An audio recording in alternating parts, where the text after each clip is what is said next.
नमस्कार दोस्तों, जय हिंद। कैसे हो आप सब लोग। तो गाइस, आज का ये वीडियो इंफॉर्मेशन और सस्पेंस से भरा हुआ है, क्योंकि आज इस वीडियो में मैं आपको एक ऐसी जबरदस्त सरकारी नौकरी के बारे में बताने वाला हूं, जिसके बारे में जानने के बाद बहुत सारे लोग कमेंट में लिख रहे होंगे कि भाई मैं तो इसी सरकारी नौकरी के लिए तैयारी करूंगा, ये सबसे बेस्ट सरकारी नौकरी है, अब तक कहां छुपी बैठी थी। गाइस, इस वीडियो में सबसे पहले मैं आपको इस सरकारी नौकरी के कुछ पॉइंट ऑफ बेनिफिट्स के बारे में बताऊंगा, यानी कि जो इस सरकारी नौकरी को सबसे डिफरेंट बनाती है, सबसे बेहतर और सबसे खास बनाती है।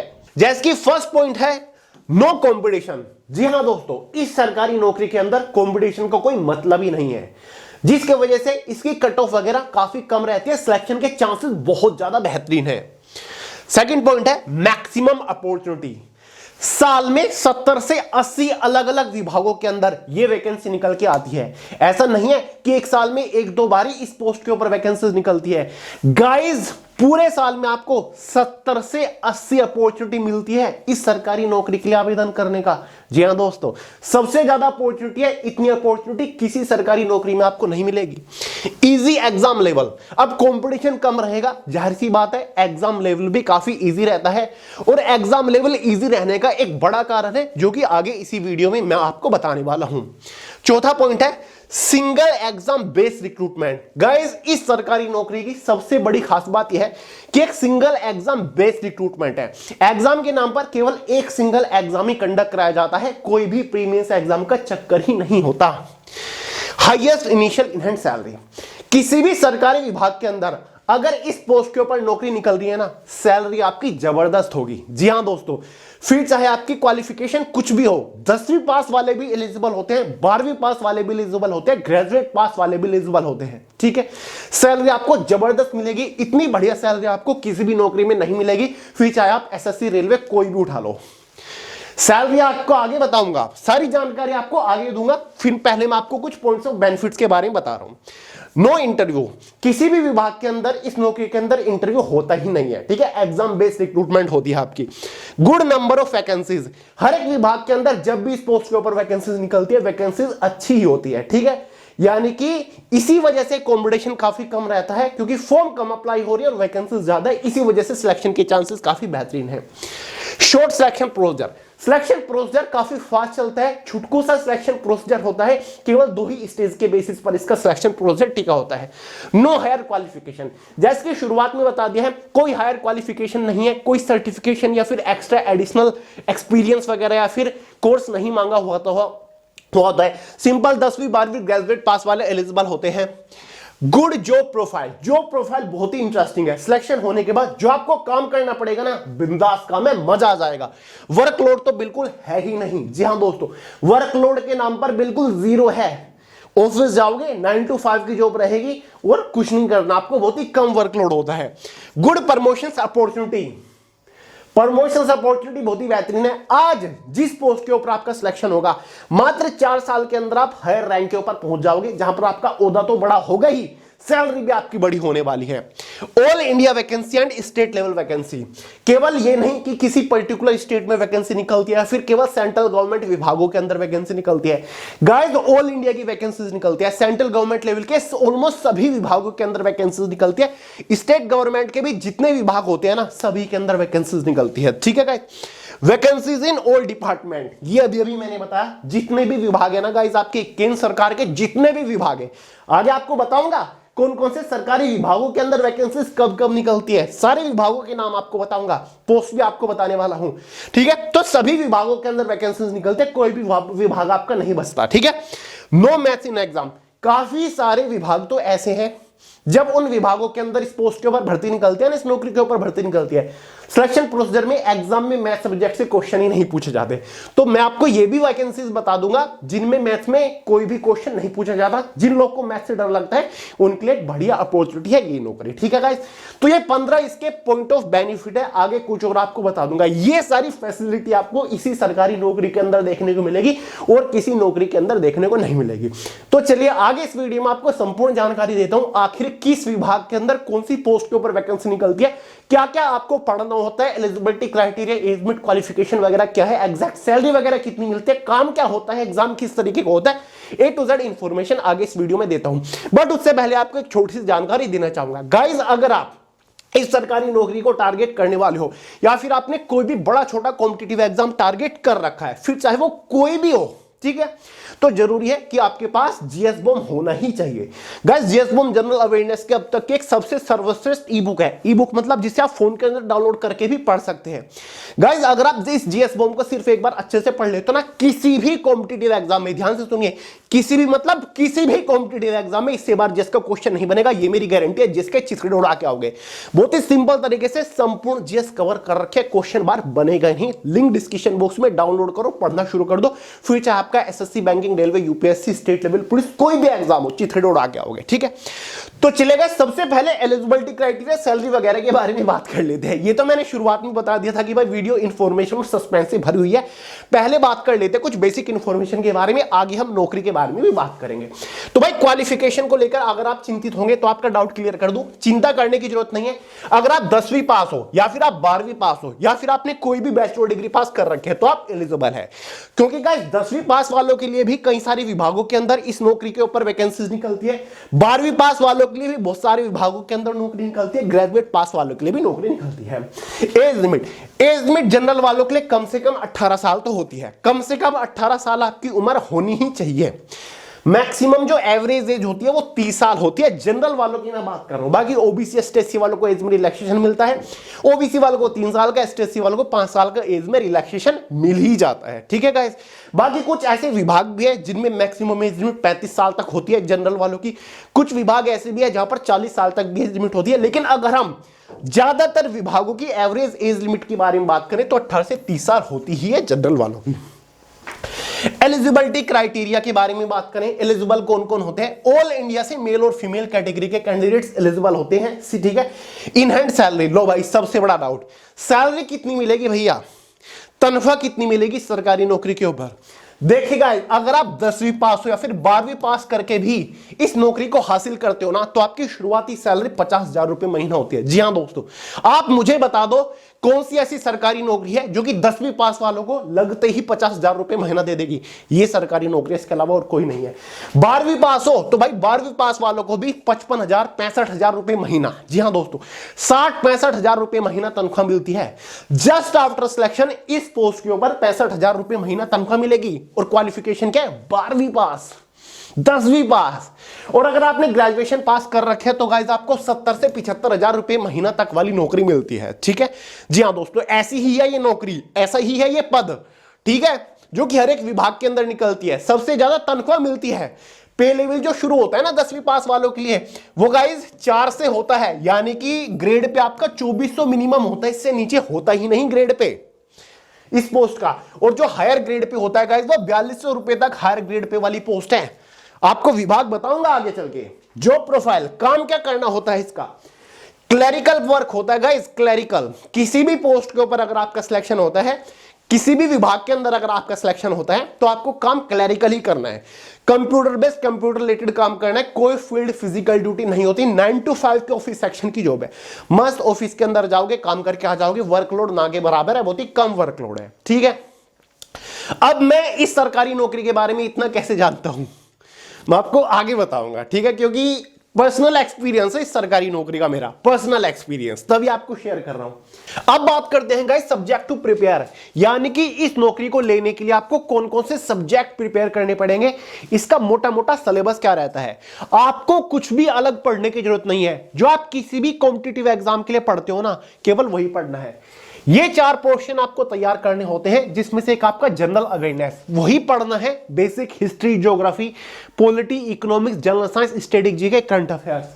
रीजनिंग होता है आपका, इंग्लिश लैंग्वेज होता है, बेसिक अर्थमेटिक होता है।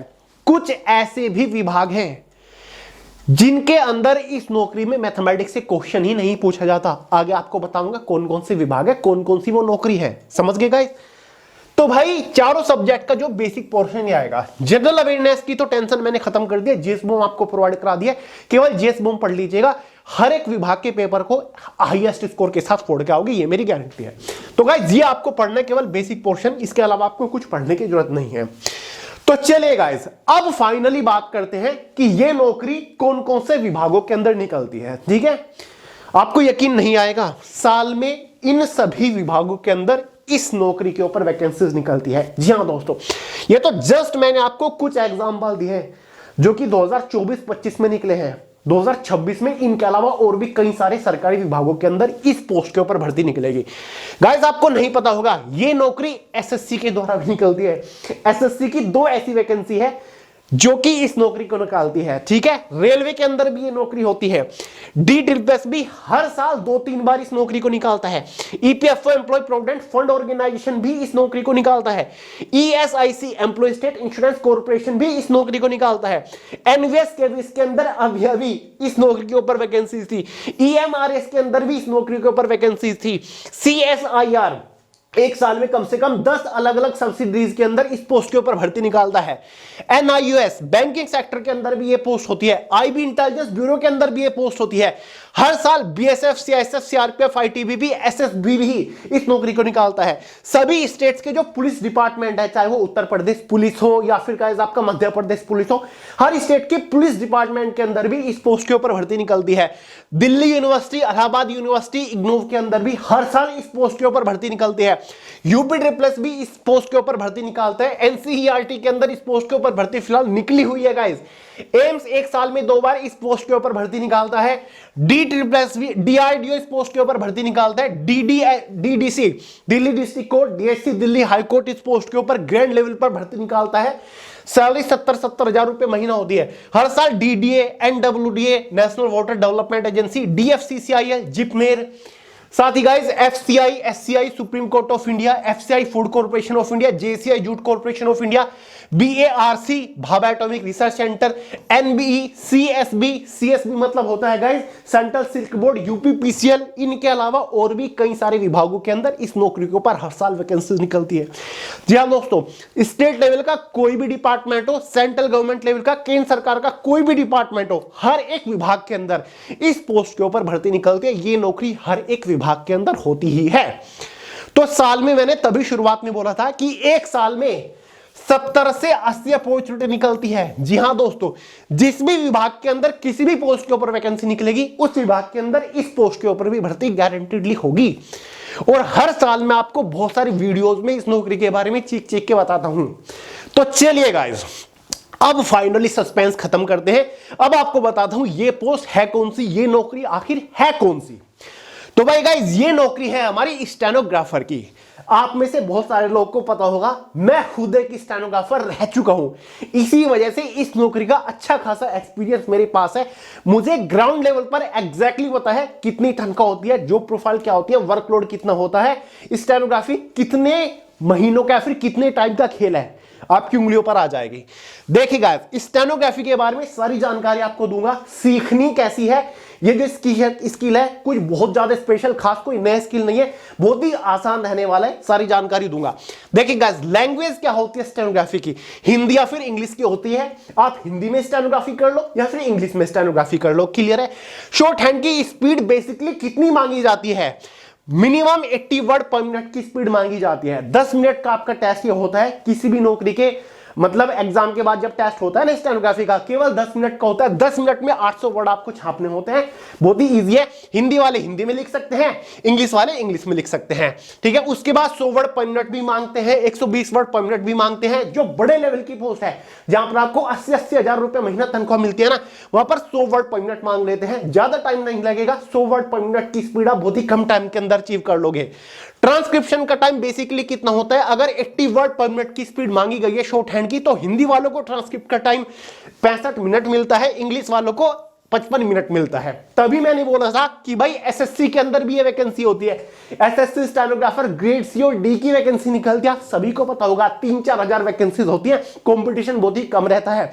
साथ ही एसएससी की जो सिलेक्शन वाली पोस्ट निकलती है ना, फेज 13 फेज 14 वाली वेरियस विभागों के अंदर, वहां पर भी आपको स्टेनोग्राफी की पोस्ट के ऊपर सबसे ज्यादा वैकेंसी देखने को मिलेगी। और रेलवे के अंदर भी स्टेनोग्राफर की पोस्ट होती है। तो भाई इन सभी विभागों के अंदर साल में स्टेनोग्राफर की पोस्ट के ऊपर भर्ती निकलती है।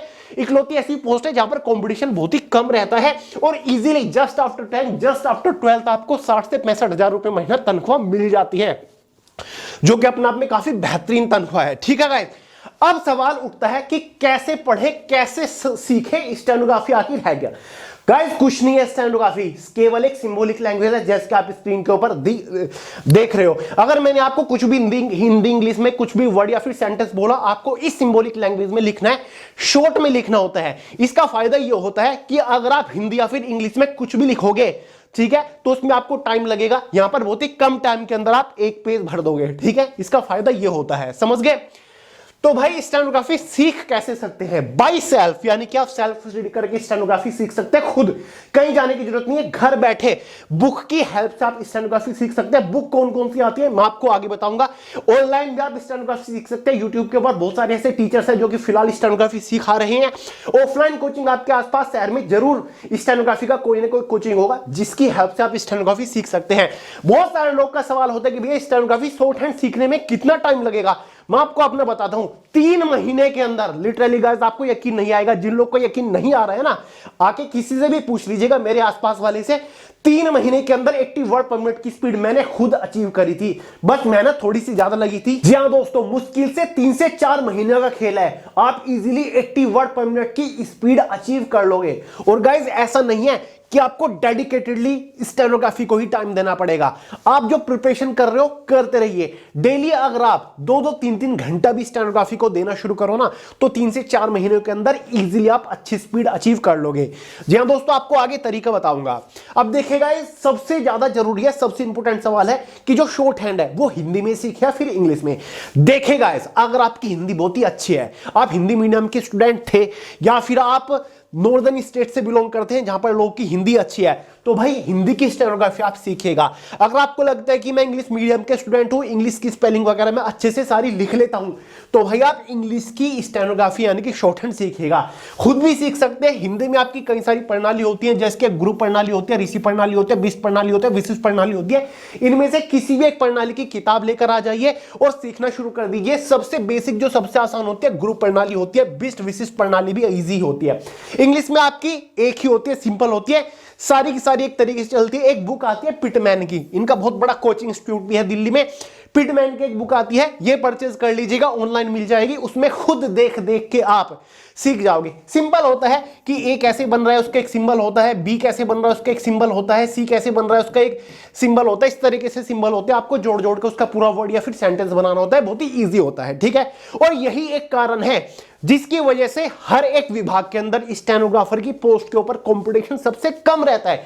क्योंकि बहुत सारे लोग क्या सोचते हैं कि यार स्टेनोग्राफी पता नहीं क्या चीज है, हमें तो पता नहीं, पहली बार हमने तो नाम सुना है, वर्ड ही बहुत भारी भरकम है स्टेनोग्राफर। जबकि कुछ भी कॉम्प्लिकेटेड नहीं है, बेहद आसान है। मैं खुद एक स्टेनोग्राफर रह चुका हूं। मात्र 3 से 4 महीने के अंदर 80 से 90 वर्ड पर मिनट की स्पीड मैंने अचीव करी थी। और easily initial in hand salary जो थी ना मेरी सिलेक्शन होने के बाद, वो मेरी 58,000 रुपए महीने थी। रियली में दोस्तों 58,000 रुपए महीना मेरी सैलरी थी। तो बहुत बेहतरीन सैलरी आपको मिल जाएगी स्टेनोग्राफी की पोस्ट के ऊपर। कोई डाउट हो, कोई सवाल हो, कमेंट करके पूछ लीजिएगा। और गाइस, जब भी किसी भी विभाग के अंदर स्टेनोग्राफी की पोस्ट के ऊपर वैकेंसी निकलती है, तो इसी चैनल के ऊपर आपको अपडेट देता हूं। हर एक विभाग के अंदर वैकेंसी निकलती है, फिलहाल भी 1-2 विभाग के अंदर वैकेंसी निकली हुई है। कोई डाउट हो कमेंट करके पूछेगा। लेटेस्ट अपडेट चाहिए स्टेनोग्राफर की पोस्ट के लिए, इस सरकारी नौकरी के बारे में, तो भाई चैनल को अभी सब्सक्राइब करके बेल आइकन को ऑल पे सेट कर लीजिएगा। अब बताइए, है क्या कोई इतनी बेहतरीन सरकारी नौकरी?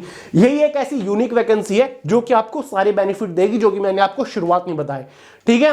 क्या बैंकिंग, क्या एसएससी, सीजीएल ग्रेजुएट लेवल की वैकेंसी है। 2-2, 3-3 एग्जाम देकर आपको 60-65 हजार रुपए महीना तनख्वाह मिलती है। यहां पर 10वीं के बाद, 12वीं के बाद केवल एक एग्जाम देके 60 से 65-70 हजार रुपए महीना तनख्वाह मिल रही है। अब बताइए कैसी पोस्ट है। तो गाइस, भीड़ से हटके चलिए। अगर आपको कम टाइम में अच्छी बढ़िया सरकारी नौकरी चाहिए, बढ़िया तनख्वाह वाली सरकारी नौकरी चाहिए, तो थोड़ा सा कुछ अलग करना पड़ेगा, भीड़ से निकल के आपको चलना पड़ेगा, ठीक है। तो एक बेटर ऑप्शन है मेरे हिसाब से, तो आपको जरूर सोचना चाहिए इसके बारे में। चलिए गाइस, तो भाई इस वीडियो में इतना ही था। उम्मीद करता हूं वीडियो पसंद आई होगी। लाइक कर दीजिएगा, दोस्तों के साथ शेयर करिएगा, चैनल को सब्सक्राइब करना मत भूलिएगा। मिलते हैं अगली वीडियो में बहुत ही जल्द, तब तक के लिए जय हिंद।